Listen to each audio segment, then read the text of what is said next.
All praise and honor, glory be unto Yahweh Ba'ashim Yahweh Shai. Double honors to the apostles, the great millstone who rule well. Salutations to the brothers in the hedges, pushing this truth and sincerity. Safety, peace, and blessings to the elect across the four corners of the earth. Okay, I want to continue in, like the last video I just dropped. I want to continue with the trees, but this time I'm going to bring out the precept according to that fruit that Eve did eat and gave to her husband.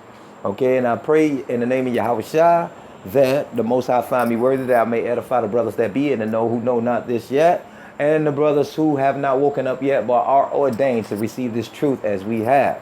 And without further ado, let's begin. Genesis 3 and 6, and I'm going to get right to the point. And the woman saw that the tree was good for food, and that it was pleasant to the eyes, and a tree to be desired to make one wise. She took of the fruit thereof and did eat, and gave also unto her husband with her, and he did eat. Now, of course, as I said in the former video, the tree is actually symbolic as representing a man in the parable, all right? It is a man, these trees. It is not really talking about a literal tree. So if the fruit from these trees and the tree being a man, what is the fruit of a man? Whatever pretty much he gives off, that doctrine or his philosophy or ideology that he holds. All right. So the fruit that is talked about in the 3rd chapter of Genesis, that has to be symbolic as well, or parabolic if you like that word. And let's go ahead and get the precept accordingly to what this scripture is talking about. And the precept, we can find that in the book of Hosea. And let's get right to the point. Another quick hit.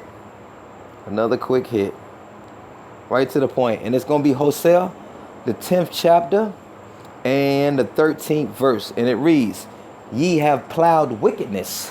Ye have reaped iniquity.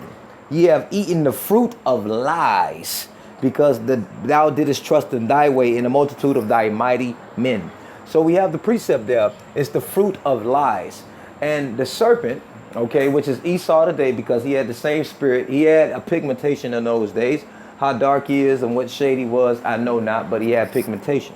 All right. But the serpent, which is a man, okay, and if the Lord will, I'll bring out that precept upon that, in the future, if the Lord will. He told this lady of some doctrine, I know not, of the doctrine of lies, basically the fruit of lies. He gave her understanding of lies. And nowadays we see basically this fruit that Eve still eat about. And no, it's not an apple. And that fruit is to make one wise, we said, okay? And if you read along the lines, if you read that chapter, I'm not going to go into it. It said, will make one wiser and you will be as gods, to know good and evil. So you would know right from wrong, because during the time in the garden, we only knew the righteous way, how to serve Yahweh Ba'ashim Yahweh Shai. We have no knowledge of us going off.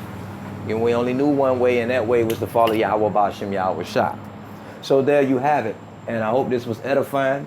I want to say all praise, honor, and glory to Yahweh Ba'ashim Yahweh Shai. Double honors to the apostles, the great millstone who rule well. Salutations to the brothers in the hedges, pushing this truth and sincerity. Safety, peace, and blessings to the elect across the four corners of the earth. Death to America. Shalom.